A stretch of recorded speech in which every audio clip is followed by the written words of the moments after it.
नमस्कार, जय हिंद दोस्तों। स्वागत है आपका learn more chemistry with Kailash में। चलिए करते हैं एक और नई शुरुआत और देखते हैं आज हम लोग क्या पढ़ने वाले हैं। तो जैसा कि आप लोग जानते हैं इस समय 12th का केमिस्ट्री हम लोग पढ़ रहे हैं। उसमें हमने 2 वीडियो ऑलरेडी बना दी है, उसको आप लोग देखना चाहे तो आप जाके देख सकते हैं अगर आपने अभी तक नहीं देखा है।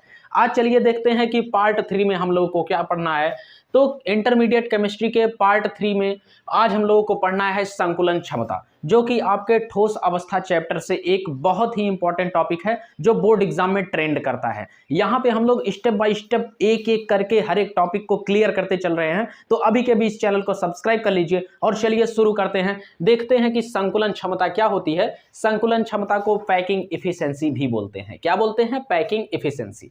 तो देखिए, पहले मोटी मोटा समझ लेते हैं कि संकुलन क्षमता होती क्या है। संकुलन क्षमता किसी भी एकक कोष्ठिका में जो खाली स्थान होते हैं उसकी परसेंटेज बताती है कि कितना प्रतिशत किसी एकक कोष्ठिका में खाली स्थान है। जैसे मैं समझा दे रहा हूं 1 मिनट के लिए। मान लीजिए ये कोई एकक कोष्ठिका है, अज्यूम करिए कोई भी एकक कोष्ठिका है, चाहे ये एससी हो, चाहे एफसीसी हो, चाहे बीसीसी हो, उससे नहीं मतलब है ना। हम लोग जानते हैं कि प्रत्येक कोने पर एक एक परमाणु होता है कुछ इस तरीके से, और परमाणुओं के बीच में देखेंगे तो यहां पर देखिए खाली स्थान है कि नहीं। जैसे परमाणु पूरे एकक कोष्ठिका में परमाणु तो घेरा नहीं है, परमाणु के बीच में अगर देखेंगे तो कुछ खाली स्थान इस तरीके से है, यहाँ खाली स्थान है, यहाँ है, इस तरीके से खाली स्थान एकक कोष्ठिका में तमाम रहता है। तो जो हमारी पैकिंग इफिशिएंसी है वह यही बताता है कि किसी एकक कोष्ठिका में कितने परसेंट खाली स्थान है।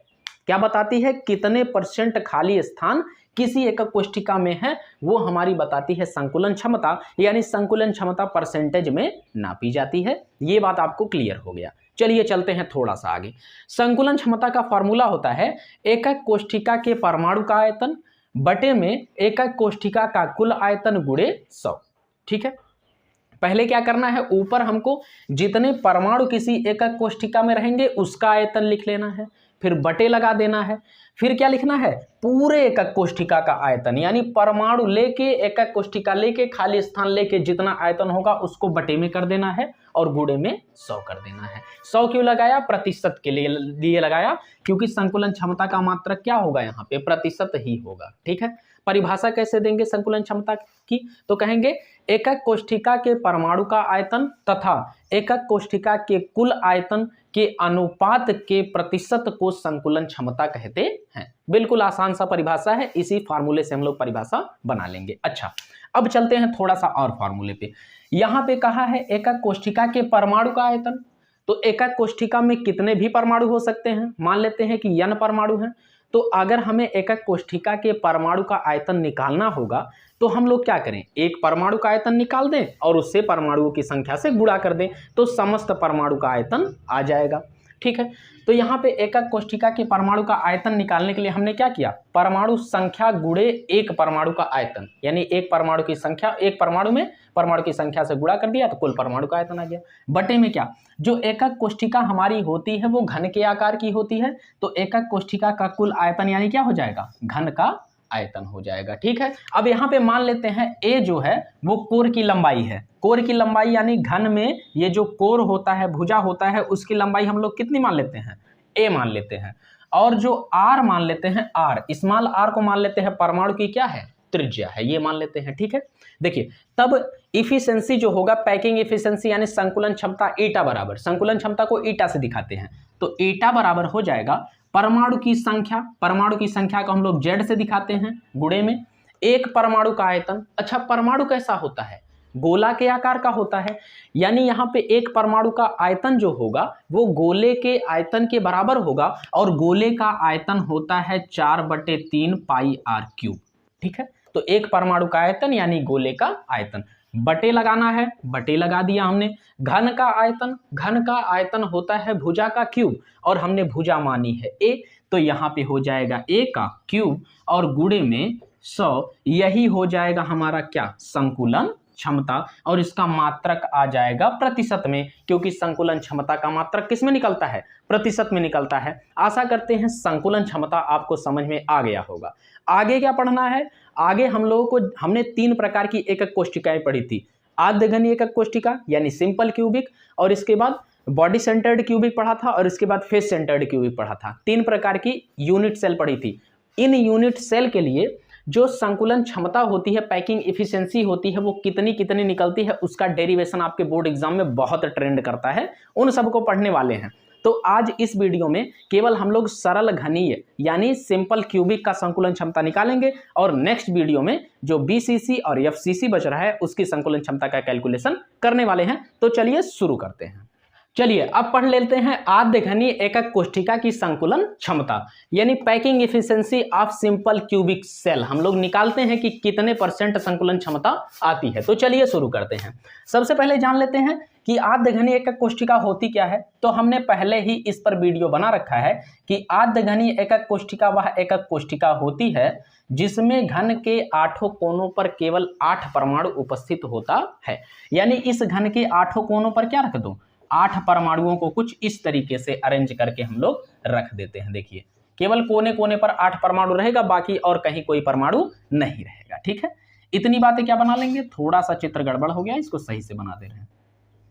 हाँ, अब सुंदर लगने लगा। ठीक, अब इसमें संकुलन क्षमता चूंकि हमें ज्ञात करनी है किसकी, आद्य घनीय एकक कोष्ठिका की, तो कुछ चीजें माननी पड़ेंगी। माना कोर की लंबाई मान ले रहे हैं कितनी है, ए है। कोर मतलब समझ रहे हैं, ये मान लो ए है, ये मान लो बी है। तो ए से बी की लंबाई जो है वो स्मॉल ए के बराबर है। ये भुजा है ना, घन की जो भुजा है, एकक कोष्ठिका की भुजा है, उसे कोर बोलते हैं। तो मान लेते हैं माना कोर की लंबाई ए है तथा परमाणु की त्रिज्या मान लेते हैं, परमाणु की त्रिज्या बराबर मान लेते हैं कितनी है, स्मॉल आर है। ये चीजें मान लेते हैं, है ना। तो अगर परमाणु की त्रिज्या की बात करेंगे तो आप देखेंगे यहां से और यहां तक ये त्रिज्या होगा तो स्मॉल आर ये हो जाएगा, और यहां से यहां तक भी क्या हो जाएगा, स्मॉल आर हो जाएगा। ये चीजें क्लियर है। ये देखिए परमाणु की त्रिज्या, ये परमाणु की त्रिज्या आर हो जाएगी, क्योंकि हमने परमाणु की त्रिज्या आर मान ली है। क्लियर है। अब अगर भुजा ए बी की बात करते हैं तो भुजा ए बी बराबर हो जाएगा, ए बी बराबर किसके है, स्मॉल ए के, क्योंकि कोर की लंबाई स्मॉल ए है। तो ए बी बराबर स्मॉल ए हो जाएगा। और ए बी को क्या आर प्लस आर लिख सकते हैं, बिल्कुल लिख सकते हैं, क्योंकि त्रिज्या देखिए आर इतना है, आर इतना है। तो ए बी को हम लोग आर प्लस आर लिख सकते हैं। तो ए बी बराबर आर प्लस आर बराबर क्या हो जाएगा, ए, यानी यहां से ए बराबर आ जाएगा आर प्लस आर यानी 2r, और इसको मान लेंगे समीकरण 1। देखिए संकुलन क्षमता निकालने के लिए ए और आर में संबंध हमको निकालना ही पड़ेगा, जहां ए क्या है, कोर की लंबाई है, आर क्या है, त्रिज्या है। अब यहां से बोर्ड का एक बहुत ही बढ़िया क्वेश्चन बनता है। बोर्ड आपसे क्या कहता है, संकुलन क्षमता ना पूछ के ना कहेगा कि आद्य घनीय एकक कोष्ठिका के लिए कोर की लंबाई और परमाणु त्रिज्या में संबंध स्थापित कीजिए। अगर इतना क्वेश्चन कहता है तो केवल ए बराबर 2r आप निकाल के छोड़ देंगे, क्योंकि ये कोर की लंबाई और परमाणु त्रिज्या में संबंध आ चुका है। अब चलिए देखते हैं इसके लिए संकुलन क्षमता भैया कितना निकलता है। संकुलन क्षमता ईटा बराबर अभी जस्ट हमने फार्मूला पढ़ाया, z into 4/3 pi r cube upon a cube into 100। ये भी पढ़ाया था ना संकुलन क्षमता का फार्मूला, इसी में सबका मान उठा के रखिए। ईटा बराबर देखिए z होता है परमाणुओं की संख्या, और परमाणुओं की संख्या आद्य घनी के लिए कितनी होती है, 1 होती है। हमने पहले ही पढ़ा रखा है, अगर नहीं समझ में आ रहा पुरानी वीडियो जाके देख लीजिए, है ना। z का मान 1 हो जाएगा आद्य घनी के लिए, गुणे 4/3 गुणे पाई का मान होता है 22/7 होता है। कितना होता है, 22/7 गुणे आर क्यूब को ऐसे ही पड़े रहने देना, उसको कुछ मत टच करना, आर क्यूब ऐसे ही पड़े रहने देना, बटे ए क्यूब। अगर समीकरण 1 से देखोगे तो ए का मान है 2r, ए का मान कितना है 2r, तो ए के स्थान पे लिख दो 2r का, ये देखो क्या है, होल क्यूब है, होल क्यूब इनटू में 100। चलिए अब इसी को हमको कैलकुलेट करना है। हमने ए का मान यहाँ समीकरण 1 से उठा के रख लिया है, ए के स्थान पे 2r, और 2r का क्या हो गया है, होल क्यूब हो गया। इसी का कैलकुलेट फटाफट से कर लीजिए। देखिए ऊपर हो जाएगा 4 गुणे 22 हो गया, बटे 3 सत्ते हो जाएगा 21, और गुणे में आर क्यूब, इस आर क्यूब को बिल्कुल टच नहीं करना है, इसको ऐसे ही पड़े रहने देना है, ठीक है। बटे 2 का देखिए क्यूब है, 2 दूना 4 दूना 8 हो जाएगा। 2 का क्यूब यानी 2 का 3 बार गुणा तो 8 हो गया, गुणे में आर का क्यूब हो जाएगा, और गुणे में 100, यहां से आर क्यूब हो जाएगा कैंसल, ठीक है। आर क्यूब जैसे ही कटा तो 8/1 इसको लिख सकते हैं। ऊपर कितना बचेगा, 4 गुणे 22/21 गुणे 8/1 ऊपर जाएगा तो हो जाएगा 1/8, गुणे में कितना है 100 है। ये देखिए 4 दूना 8 कट जाएगा, और 2 1 के 2, 2 1 के 2 कट जाएगा, है ना। 2 से ये 11 कट जाएगा, बचा कितना 11 1 के 11 का 100 में गुणा करोगे बचेगा 1100। कितना बचेगा, 11 का 1 में, तो 11 का 100 में गुणा करोगे 1100 हो जाएगा, बटे 21 नीचे बचेगा।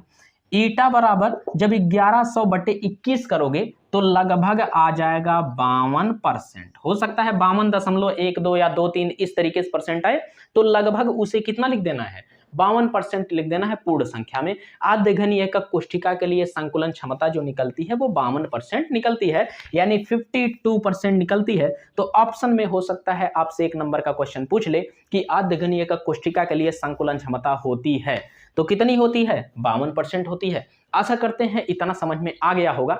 आगे की वीडियो में जो हम लोग पढ़ने वाले हैं वो बीसीसी के लिए संकुलन क्षमता पढ़ेंगे, यानी बॉडी सेंटर्ड क्यूबिक के लिए, और एफसीसी के लिए संकुलन क्षमता पढ़ेंगे, यानी फेस सेंटर्ड क्यूबिक के लिए कितनी कितनी निकलती है, ऐसा डेरिवेशन ही करना है। तो अगर वीडियो पसंद आया तो इस वीडियो को लाइक, शेयर और सब्सक्राइब करिए, दोस्तों के साथ शेयर करिए। मिलते हैं इसके नेक्स्ट वीडियो में, तब तक के लिए जय हिंद, जय भारत।